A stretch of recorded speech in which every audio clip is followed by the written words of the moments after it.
সুপ্রিয় দর্শক, দেশ ও দেশের বাইরে যে যেখানে আছেন, আশা করি সবাই অনেক ভালো আছেন। তো আজকে আমি আপনাদের মাঝে একজন চেনা মুখ, আপনাদের কলিজার টুকরা শুভমণিকে নিয়ে হাজির হয়েছি। তো আপনারা সবাই তার মুখ থেকে নতুন নতুন গান শুনে থাকেন। তো আজকে একটি ব্যতিক্রম কন্টেন্ট নিয়ে আপনাদের মাঝে হাজির হয়েছি। সেটা হলো, সে মিডিয়াতে প্রথম কিভাবে আসলো, তার জীবনের গল্প আজকে আপনাদের মাঝে তুলে ধরবো শুভমণির কাছ থেকে। আসলে শুরুটা বলি। তো আমি একদম ছোটবেলা থেকেই গান গাচ্ছি। তো আমার গানে আসার আগে আমার আব্বু গান অনেক পছন্দ করতো। তো আমি যখন অনেক ছোট, তো তখন আমার আব্বুর বাজারে দোকান ছিল।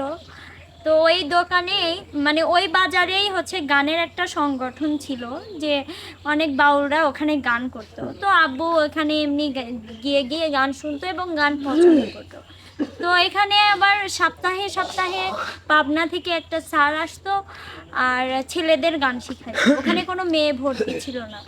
তো আমার আব্বু আবার হঠাৎ করে আমাকে নিয়ে গেছিল। তারপরে আমার বলছিল যে দেখেন তো, মানে আমার মেয়ের গলাটা শোনেন এবং দেখেন আমার মেয়ে গান গাইতে পারবে কিনা। তো আমি আমার গলাটা শুনে এবং স্যার বলে যে হ্যাঁ শিখতে পারবে, আপনি ভর্তি করে দেন। তো এখান থেকে আসলে শুরু। মানে তার মনে হয় 1 মাস পরেই আমাদের স্কুলের একটা ফাংশন ছিল, যেখানে মানে শিল্পীরা আসবে, গান গাবে। হ্যাঁ, তো 1 মাসের মধ্যে আমাকে একটা গান তুলে দিছিল আর আমি ওই মানে ফাংশনে অংশগ্রহণ করি এবং আমি গান গাই। ওইখান থেকে আমার বাবার মানে ইচ্ছা, মানে আমার গানটা হয়তো বা ভালো লেগেছিল, এই জন্য আমার আব্বুর ইচ্ছা যে হ্যাঁ আমার মেয়েকে শিল্পী বানাবো। তো এখান থেকে আব্বু আবার যেহেতু এখানে শুধু ছেলেরা শিখতো, তো আমার আব্বু চিন্তা করলো ভালো একটা প্রতিষ্ঠানে আমার মেয়েকে গান শেখানো যাক। তো আমার আব্বু পাবনা নিয়ে গেল। পাবনা হচ্ছে মালেক sir, M A Malek sir খুবই ভালো গান শেখান এবং খুবই নাম করা একজন মানুষ, মানে গানের টিচার হিসেবে। তো এখানে আমাকে নিয়ে যায় স্যার, আমার গান শুনে এবং আমাকে ভালোভাবে আমাকে গান শেখাতে লাগলেন।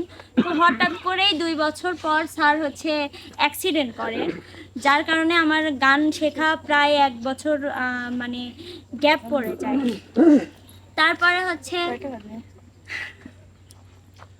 কি হলো? এনে গ্যাপ পড়ে যায় এনে কাট দে করবে না, মুখে খেয়া আটকে যায়। খেলালে গ্যাপ জ্বলে হ্যাঁ গ্যাপ গেছিল অন্য শুরু কাটেন না, চলো গ্যাপ গেছিল। তো তো এখানে আমার গানের 1 বছর গ্যাপ পড়ে যায় এবং আমার আব্বু টেনশন করে যে এখন কার কাছে শেখাবো। তারপর ওই স্যার যেহেতু অসুস্থ, তারপরে আব্বু আবার আটঘরিয়া আর একটা স্যার ছিল যিনি গান শেখাইতো, কণ্ঠ বিকাশের, আজহার আলী খান, তিনিও অনেক ভালো গান শেখায়। তো ওখানে আমি টুকটাক গান শিখতে লাগলাম এবং পরে আমার স্যার মালেক স্যারও সুস্থ হয়ে যায়। 2 জায়গায় আমি গান শিখি। আবার টুকটাক প্রোগ্রামে, সরকারি যেগুলো প্রোগ্রাম হইতো, স্যার আমাকে হচ্ছে নিয়ে যাইতো। তো হঠাৎ করে এভাবে গান গাইতে গাইতে মিডিয়ার থেকে ডাক পড়ে, তো আমি আসি। তো ওইখান থেকেই আর কি গানের একটু পরিচিতি পাই মানুষের মাধ্যমে। শোভাপুর গ্রামের বাড়ি কোন জায়গায়? পাইকেল, পাইকেল বলতে এটা কোন কোন থানায় পড়েছে? সদর থানায়। আচ্ছা, আপনার প্রথম যে গানটা আমাদের মধ্যে ভাইরাল হয়, মানে আপনার জীবনের স্মরণীয় গান, সেটা কোনটা মনে আছে কি? হ্যাঁ আমার মনে আছে, ওর না থাকলেও বাউ কোনটা নাকি না, আমরা তো এর আগে বিপ্লবের প্রথম গানটা আমরা শুনছিলাম একটু, আমরা এই জন্য সবার আচ্ছা, বাউকুমঠা গাচ্ছি। বাউকুমঠা বাহাতাস যেমন ঘুরিয়া